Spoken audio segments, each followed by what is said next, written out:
Hello guys! So oras na naman para mag-wipe out ng ating kagubatan dahil medyo makapal na siya.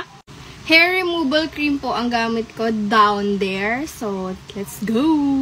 Pero bago ang lahat, ito nga pala ang kasama niyan. Meron siyang scraper and kailangan nyo din nitong hair growth inhibitor spray after wipe out.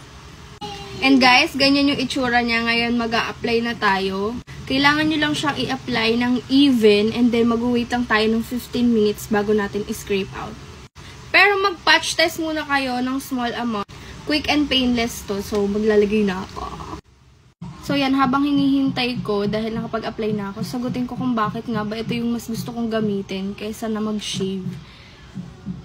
Tinutubuan ako ng parang bump. Tapos, para siyang ingrown hair. So, mas gusto ko to kasi kapag ito yung ginagamit ko, hindi ako nagkaka-ingrown hair and bumps. Kaya, nag-switch na talaga ako dito sa wipe out. Okay guys, ready na ba kayo? Ito na, for the scrape na tayo mga B! Guys! Grabe naman. Oh, may magsasabi na naman, sinulid daw ba yan? Hindi po. Ayan po ay aking balbonic plates. Guys, tignan nyo naman. Parang So, ganyan yung itsura niya. Para siya nagpuputol-putol. And ngayon guys, is babanlawan ko na siya and then mag-apply na tayo nitong wipe out inhibitor spray. Okay, for the last time, papakita ko kung gaano karami yung nakuha ko guys, yung na-wipe out ko. Ayan lang naman mga ante, ganyan lang naman karami. Opo, sabi sa inyo magubat eh. Mag-wash na ako.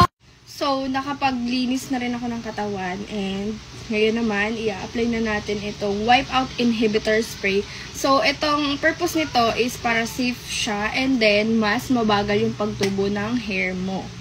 So, spray lang natin. Yeah.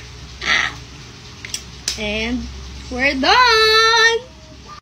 Malinis, makinis, mamink-mink na naman ang ating cookies and cream. Yun lang guys. Lalagay ko sa yellow basket. Try nyo din to.